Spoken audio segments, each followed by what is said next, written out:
Hello boys, girls, people from other worlds. My name is Star-Punz. If my voice is a little weird today, I don't know what's going on, man. I've been having headaches all the time. The new Thunderbolts trailer. Yeah, everyone's talking about that actually. Talked to a lot of my friends, and it was fascinating because this is a rare opportunity for Marvel to do something very unique that I think will probably resonate with people a lot more than they think they will. Probably in a similar sense of the Guardians of the Galaxy with a bunch of nobodies. And they managed to do a very clever marketing gimmick in which they're seeing themselves in a position that no other superhero should ever be. Like, you have 3 Captain Americas, 3 Black Widows versus a billion exploding suns. Do you have any idea how hilarious that is in comparison to even think about? And it's not like Marvel hasn't done this type of situation before. We already had Ant-Man, where they single-handedly folded Kang by ants. I think everyone loved that. I think everyone loved that, especially MODOK as well. Oh, I mean that was just peak storytelling. Really, it was really interesting because a lot of people are questioning one major factor: what the hell is the asterisk?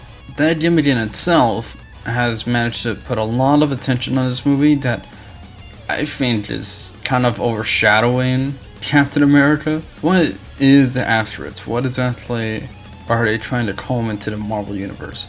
Well, the one thing we forget a lot about is that like every movie is a setup to something.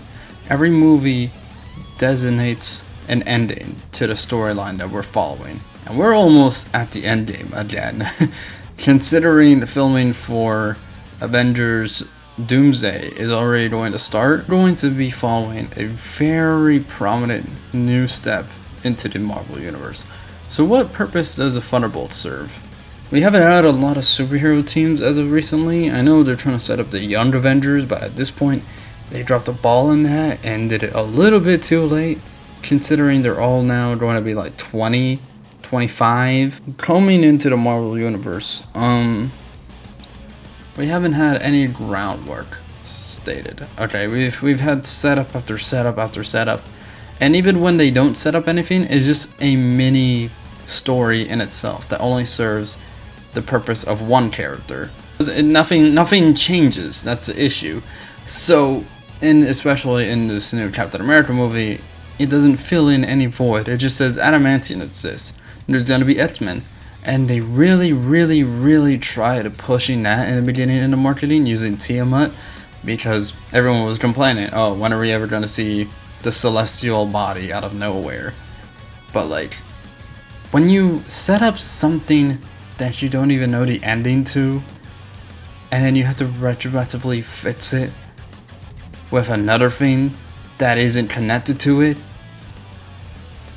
it kind of defeats the purpose of even making the movie in the first place. I'm sorry. So what does Thunderbolts serve then? Is this another case of shit just happens and we gotta accept it?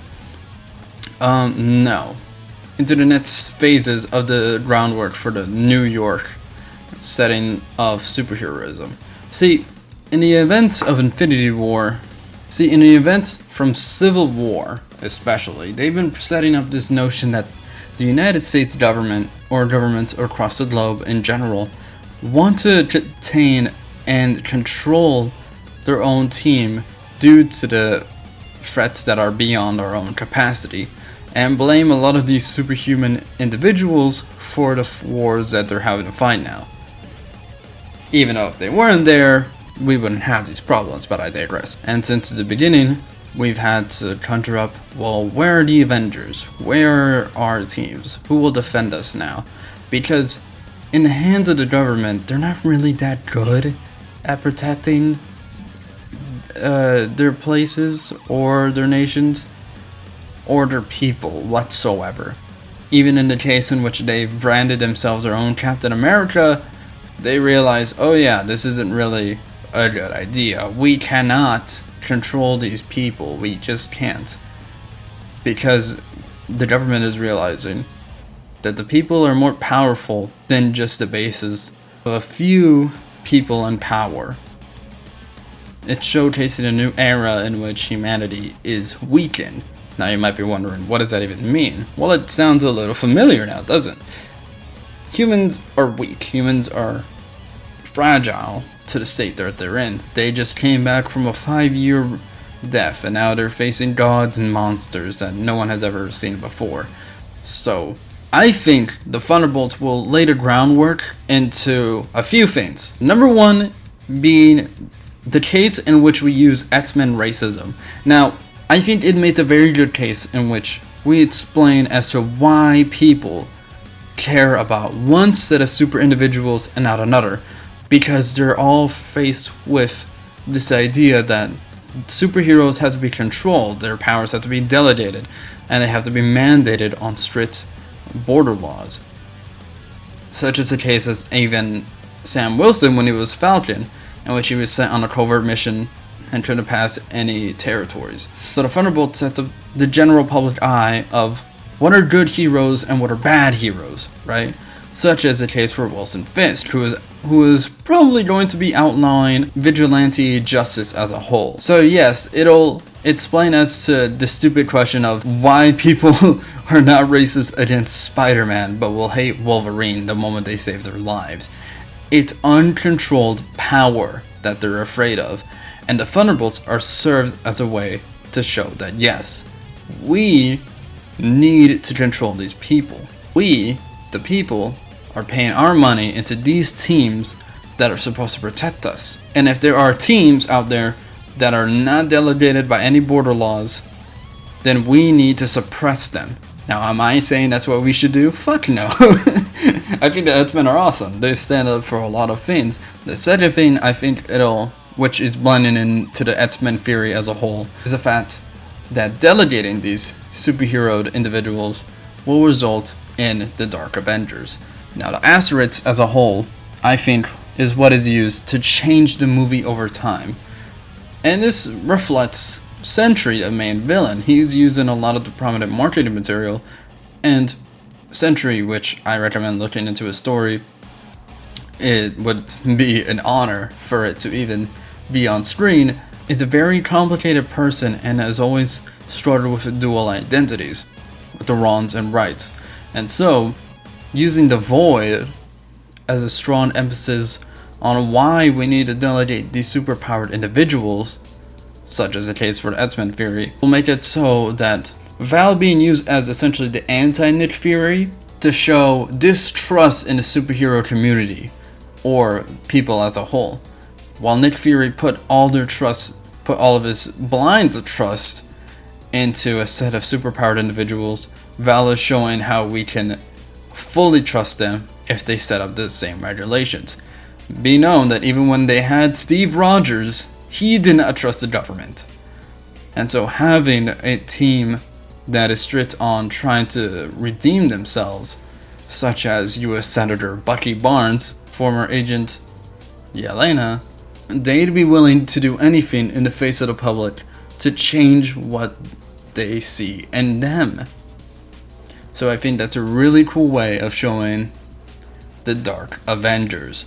In case no one knows about the Dark Avengers are prominently used for exactly that, to combat the Avengers in a dark means. Now we all know Taskmaster is going to die, but we never question, why does she need to die, right? And my propelling theory is that in the middle of the movie, something is going to change. And I think they're going to beat Sentry very easily. I think they're going to beat the Void as a whole halfway through the movie. And you might be wondering, why would that ever be the case? That doesn't make any sense whatsoever. In which, yeah, it doesn't make sense why they're going to go up against him as a whole, until you start wondering why Sentry is even here. And the entire movie, I believe, is Val trying to prove to the world that they need regulated superhumans in a team that will serve for them. And Sentry is a way to show that very desire. So, if they proceed to complete an impossible task, then they'll be generally well liked in the general public, which then they can then proclaim themselves as the Avengers. Now, everyone's confused as to like how much this is changing the Marvel Universe. It'll show a stark contrast between the main Avengers and the Dark Avengers. It's just showing the government trying to get a grasp as to how these superhuman individuals' activities are happening and how to control them, such as a multiverse or the galaxy in itself, and proving to the general public that their own set of Avengers will work to combat these people is going to be great. So that's why I think Sentry is going to be beaten in the middle of it. Because as shown in the trailer, Sentry is being man-produced by the government, or maybe even hidden from them, but they want to produce a hero no less. Why? Why would they... Why and how would they even contain such an individual as strong as him? Mind you, Sentry is not a fucker to play with. I think everyone has seen that one panel of him ripping Ares apart. Yes, Ares, the mythological god deity. It's quite simple. Sentry will serve the purpose as a villain and hero on the team. His alter ego, known as the Void, will be the catalyst in which people will believe that they will need these Avengers. And which is why he is shown in so many of the material. Because he's going to be joining them later on.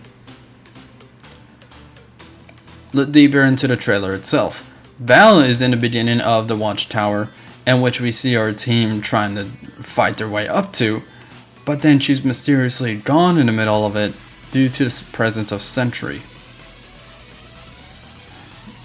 Val is a very prominent figure in this movie, so we need to find out as to what she does in between the gaps in which she is there and Sentry is there.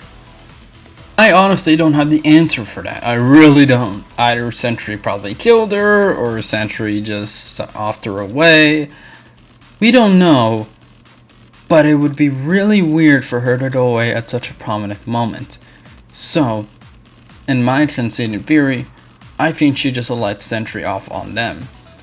Now, from what we've seen with the marketing material, I think we're only seeing about 25% of the movie, maybe even 40.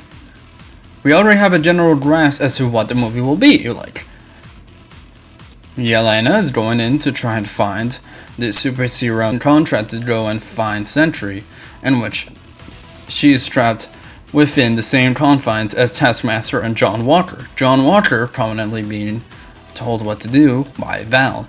So this is obviously a setup for them to get Sentry out of the government compound that Sentry is being held in. And Sentry is being used as a government tool to try and make their own hero to combat against other situations and control the general public as to their appearance of the United States government. The Thunderbolts try to leave with Sentry, but Sentry goes off to the New York, in which he is called in by Val. And we already see that Bucky is called in to stop the Thunderbolts for whatever reason.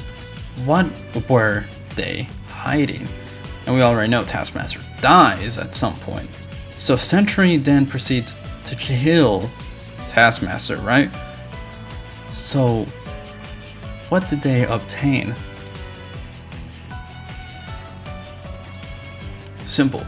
They obtained the knowledge that that Val is somehow behind this.